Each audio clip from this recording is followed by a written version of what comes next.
Hari ini tanggal 21 April 2025 dan kita memperingati Hari Kartini.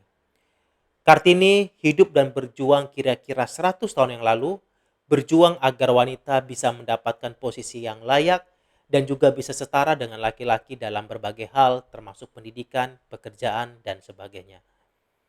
Namun kita lihat perkembangannya saat ini, perjuangan beliau memang masih banyak mempunyai dan mengalami hambatan-hambatan, kerikil-kerikil. Dan ini juga banyak terjadi di dalam klien-klien saya yang saya lakukan terapi. Sebut saja namanya Nyonya Green, seorang wanita berusia 20 tahun yang datang ke tempat saya dengan keluhan merasa sangat tidak nyaman, tidak betah ketika berada di rumah. Ketika berada di rumah, dia merasakan rumahnya seperti neraka. Dan hal itu pun membuat dia ingin selalu mencari aktivitas, membuat dia selalu ingin mencari kegiatan untuk bisa keluar dari rumah.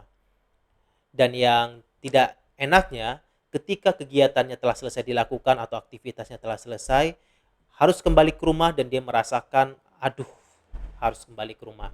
Dan ketika dia kembali ke rumah pun dia hanya langsung masuk kamar dan tidak bertegur sapa, terutama kepada ayahnya.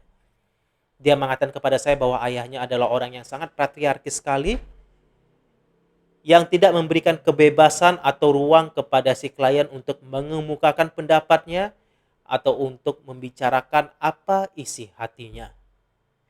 Dan hal itu pun terjadi selama bertahun-tahun dari sejak si klien kecil hingga sudah dewasa seperti ini. Dan ini pun mengakibatkan si klien kehilangan. Ini menyebabkan klien rusak dalam hal kepercayaan dirinya, di dalam hal penerimaannya, dia selalu merasa tidak diterima oleh lingkungannya.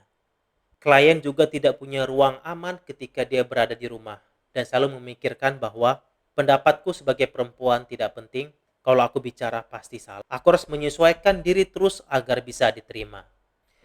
Lewat hipnoterapi, saya bantu si klien agar mengurai kembali masa kecilnya, keyakinan-keyakinan yang dia dapat ketika dia kecil, dan selama proses terapi, si klien banyak menangis, banyak berurai air mata, namun bukan karena takut, tapi karena saat itu klien akhirnya menyadari bahwa apa yang diperjuangkannya atau apa yang dikatakannya itu adalah valid. Dan saat ini si klien sudah mempunyai dan sudah mengalami pemulihan yang sangat baik dan dia bisa melanjutkan kegiatannya sebagai mahasiswa saat ini. Teman-teman yang menonton video ini, apakah kamu mempunyai cerita yang sama atau kamu mempunyai keluarga atau teman yang mempunyai cerita yang sama? Yuk bisa berbagi di kolom komentar, karena dengan berbagi kita bisa mendapatkan pemulihan lebih baik. Terima kasih.